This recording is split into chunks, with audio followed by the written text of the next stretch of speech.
Ah, tu es à Versailles maintenant? Alors, je vous dirais pas semaine dernière, non, il y a 15 jours, j'ai réuni, non, il y a 10 jours, je suis intervenue devant. C'est pour nous, on a fait. Deux poses bien caractéristiques, Oui. Monet au téléphone et Jacques Rabier, attentif et respectueux. Jeune homme bien. Un nom sur chacun, mais peu importe. Un soir, Jean Monnet, que j'avais vu comme ça une ou deux fois, sans plus, Jean Monnet me fait appeler, j'étais intimidé à 6h du soir, 6h30, il me fait appeler en disant Monsieur Rabier, mon directeur de cabinet va se présenter en Charente, il va sûrement être élu, j'ai besoin d'un directeur de cabinet, je vous prends. Le jeune Rabier était un peu intimidé.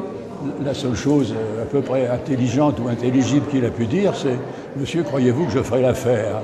Et Monet m'a répondu avec superbe « Si vous ne faites pas l'affaire, je vous le dirai. » Et il ne me l'a pas dit. J'étais au Salon de l'Horloge le 9 mai à 18h lorsque Schuman a fait sa déclaration qui avait été préparée en liaison avec le cabinet de Schuman, mais préparée par l'équipe Monet. Je dis souvent, Schuman sans Monet, il n'y aurait pas eu de plan Schuman, mais Monet sans Schuman, il y aurait un document qui serait peut-être encore dans les archives du Quai d'Orsay.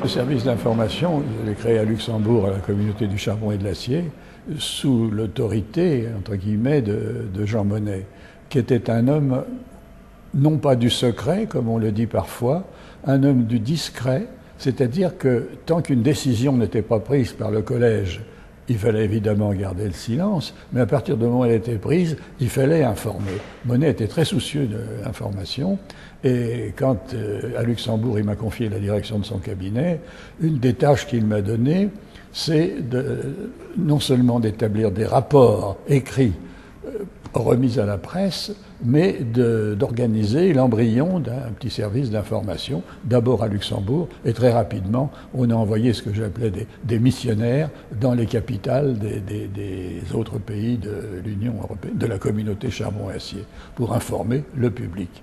C'est un âge formidable aussi, où ils ont des questions très judicieuses des fois. Il y a peu d'hostilité très marquée. Il y a beaucoup d'indifférence, comment dirais-je, plus ou moins sympathique, si les mots vont ensemble. C'est-à-dire, prenons les jeunes générations. J'ai plusieurs enfants, des petits-enfants et même des arrière-petits-enfants, donc je peux juger sur plusieurs générations. Beaucoup croient que c'est fait. Quand ils font des études poussées, ils vont faire Erasmus. Avant, à 15-16 ans, ils pensent d'aller voir leurs copains ou leurs copines en Allemagne, en Italie, en Espagne. Ils circulent, ils ont des euros dans la poche, peut-être pas beaucoup, mais ils en ont. Et ils croient que c'est fait. Et il faut peut-être des événements comme ceux que nous vivons en ce moment, des crises profondes, financières, économiques, peut-être sociales, pour que les jeunes générations s'aperçoivent qu'il y a encore beaucoup à faire. Je dirais même, avec une pointe de méchanceté, vous excuserez, a priori, ils ne sont pas encore convaincus qu'ils ont des zones d'intérêt. Longtemps aux États-Unis. Mais du Conseil européen. C'est une petite nuance juridique que j'apporte au passage. C'est pas possible que ces élections soient un succès dans chacun de nos pays si chacun de nos pays se bat sur des motifs nationaux. Ce ne sont pas des élections nationales, ce sont des élections européennes. Mon souhait personnel, encore une fois je ne suis pas candidat, c'est que les différents partis aient des plateformes communes entre différents pays, que les socialistes aient leur plateforme socialiste, les démocrates chrétiens, les libéraux. Je n'ai aucune carte de parti dans ma poche, donc j'en parle en toute liberté. Que ces différentes formations politiques aient une stratégie d'ensemble.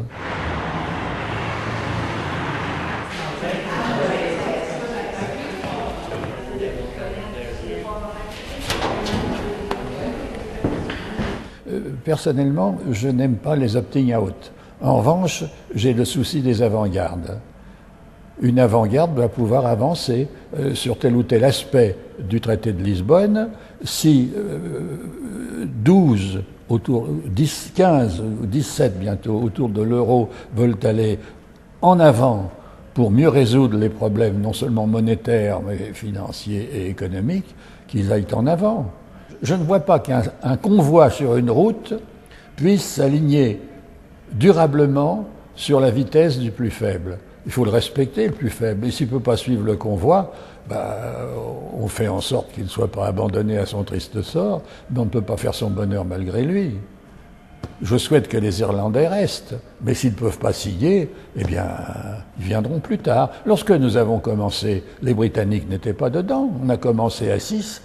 Monet aurait souhaité que les Britanniques fussent dedans. Vraiment, ça serait dommage de ne pas y aller. Eh ben non, mais c'est pas la profondeur qui m'effraie, c'est le gouffre qui m'attire. Chaque lot d'eau de vie est conservé dans des barriques. Ah non, Pas, voilà, non, d'accord. C'est assez temporaire quand même. Au balbutiement en fait de l'industrie. Et pour reprendre le textile dont vous me parliez tout à l'heure, Voilà, chez l'acheteur. Chez l'acheteur, Oui, chez le grossiste. Chez le grossiste, oui, d'accord. et en fait les premières bouteilles après pour qu'on puisse vraiment parler de Mais alors, il y a un propos de Monet que j'ai cité, que j'ai pris dans ses mémoires. Je le cite de mémoire. Il faut un mûrissement. Un mûrissement dans l'histoire, comme il faut un mûrissement pour faire un bon cognac. Il ne faut pas d'impatience,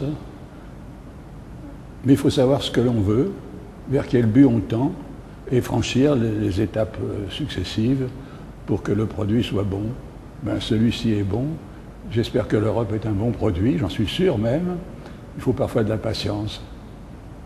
Mais il faut du courage et de la détermination. Je ne suis pas optimiste ni pessimiste. Je suis déterminé, c'est très différent.